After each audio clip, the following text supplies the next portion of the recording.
One of the stories which came out this morning on Laura Kuenssberg, but has also come out on a few other channels recently, is from President Herzog, and he presents a copy of Mein Kampf in Arabic, which he says was found in the Israeli Defense Forces found a copy in a children's room in a civilian's house in Gaza that Hamas had been using as a base.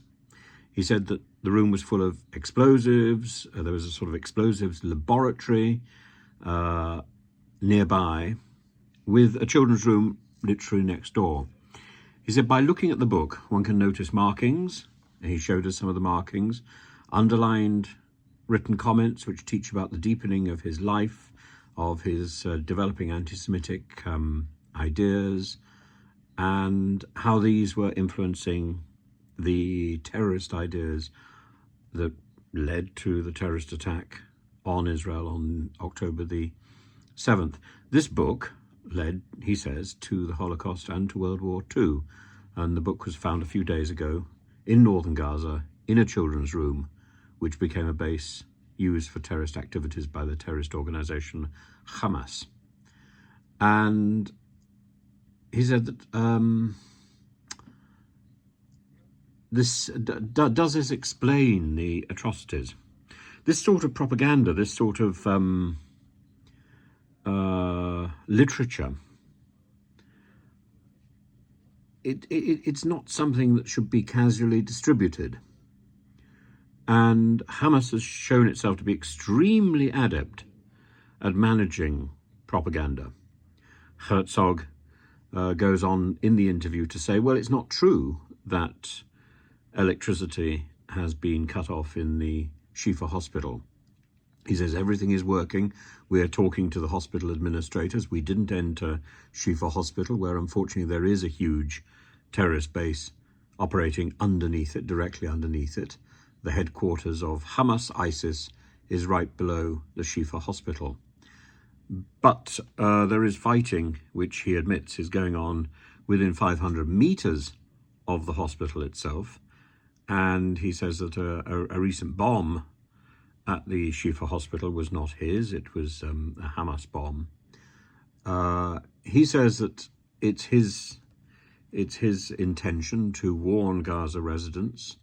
They call uninvolved citizens to move to another hospital nearby, to coordinate this very delicately with all the forces around the place. Hamas is the organization that is stopping this happening. Now we've actually had reports from people who have been telephoned. How did you get my number? But the Israeli Secret Service knows these people's numbers, tells people to evacuate the whole area, gives them responsibility for doing this. When their phone goes dead, they call another phone. And that certainly seems to be evidence which is corroborated by other sources. And equally, there seems to be evidence corroborated by other sources which suggests that Hamas is indeed embedded underneath important structures like hospitals, like schools, and so on. Having accepted that, it seems to me that the sensible thing to do is to enable the civilians caught in the hospitals to move. And if that's a matter of laying on ambulances and taking them into Israel, that would be the right humanitarian thing to do, rather than abandoning them to their fate and then attacking the ambulances, because there is a belief that Hamas uses ambulances to transport their soldiers from one place to another, which may well be true, but in which case, how on earth can Israel possibly tell civilians to go from one hospital to another when they know that the ambulance will be partly commandeered by Hamas terrorists?